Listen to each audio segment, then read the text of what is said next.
One of Wisconsin's largest cities shuts down for one summer as woodworkers fight to attain rights. Widespread involvement and outside help made this strike one of the biggest in state history.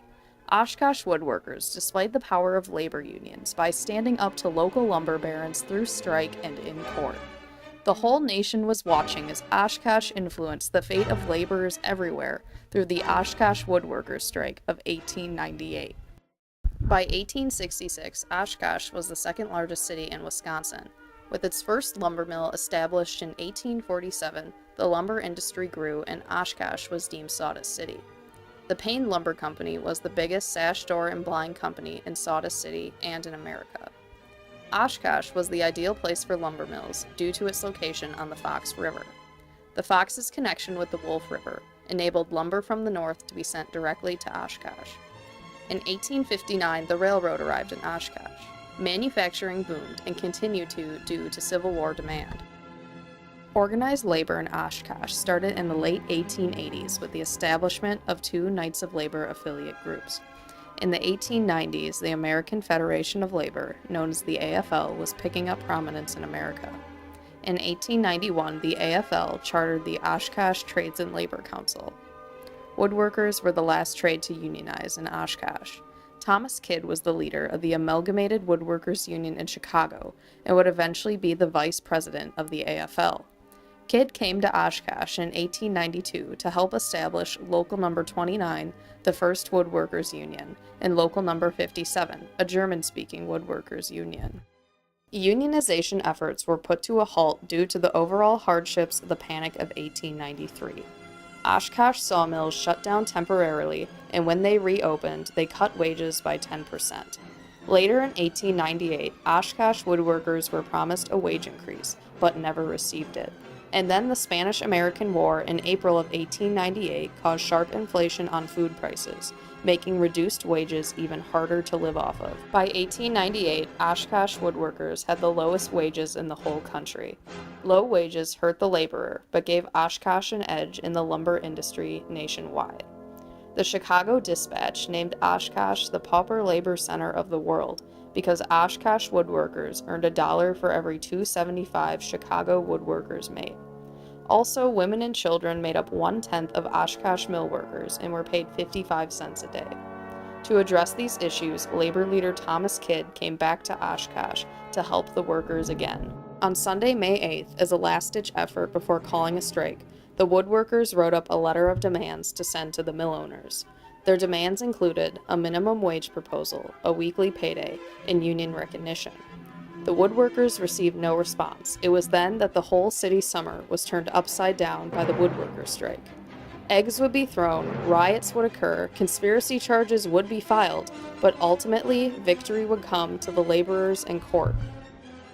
Given his experience and expertise, Thomas Kidd was the strike leader, and on Monday morning, May 16th, 1,600 woodworkers, about 75% of all the woodworkers in Oshkosh, walked off the job and participated in massive picket demonstrations. Kidd involved the wives and daughters of woodworkers in the strike meetings held weekly at Turner Hall, giving the women of Oshkosh a role in the strike. About 75% of the strikers were German. Language barriers were not an issue for Kidd because of Dick Braunschweig, his German orator. Eliminating the language barrier broke new ground for immigrants who were previously on the sidelines of the labor movement. To ensure the strike would last, Kidd set up a relief fund that was supported by other Wisconsin and Chicago unions. The relief fund gave strikers $3 a week, about half of their normal wage. Unexpected support came from mill owners across the country that wanted Oshkosh to unionize so their businesses could compete with this low-wage town. William Rock, a mill owner from Iowa, came to Oshkosh and supported the strike for the sake of his own business.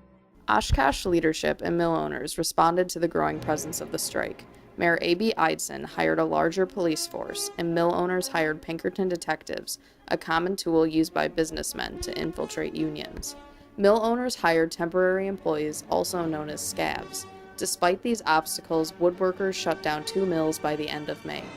On June 1st, Kidd had AFL leader Samuel Gompers speak to the strikers. Gompers also met with 2 mill owners to discuss the union. Eventually, the woodworkers' wives took matters into their own hands, inciting a riot at the Macmillan Company. They terrorized the scabs by throwing rotten eggs, salt, and pepper. To try and stop the riot, an engineer from the Macmillan Company, Edward Casey, sprayed the strikers with a hose. Casey also fatally struck James Morris, a 16-year-old paint employee, in the head with a club. Morris died 4 hours later due to his fractured skull. The Union saw James Morris as a martyr. They held a large funeral for him and buried him in Riverside Cemetery in an unmarked grave. Resulting from the Macmillan riot, Wisconsin Governor Edward Schofield sent a request for the National Guard to come to Oshkosh. But the presence of the National Guard proved unnecessary because Macmillan settled with the Union and increased wages 15 cents a day. By July 2nd, all of the mills had made negotiations with the Union or had been shut down. Mill owners were anxious for the strike to end. But rather than negotiating with the Union, mill owners set out to undermine the Union's legality, even though the 1842 Massachusetts Supreme Court case, Commonwealth v. Hunt, established that labor unions are legal. George Payne found a judge who would file an injunction against Kidd. On August 5th, Judge Goss heard the complaint against Thomas Kidd, George Zettner, and Michael Trober. The three were accused of criminal conspiracy against the Payne Lumber Company. They were then arrested but let off on bail. The mill owners were successful in ending the strike, which was called off on August 19th.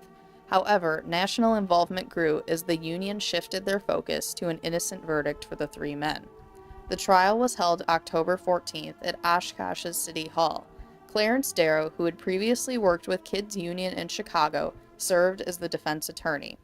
Darrow had gained fame for defending Eugene V. Debs in a conspiracy case relating to the Great Pullman Strike of 1894. This time, however, Darrow's defense would be successful.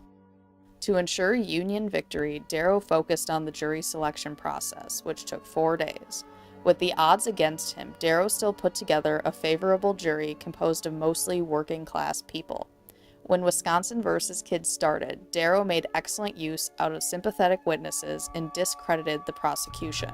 First, Darrow brought up instances of child labor at the Payne Lumber Company. 6 boys testified that they all started at 13 years or younger. The last witness for the defense was Andrew Ryan, a secretary of Woodworkers Local Number 63. Ryan stated that Nathan Payne, son of George Payne, offered him $2,500 to provide documents to use against certain parties. Darrow also made good use of witnesses for the prosecution. On October 21st, during George Payne's cross-examination, Darrow got Payne to admit to hiring Pinkerton detectives to spy on the strike.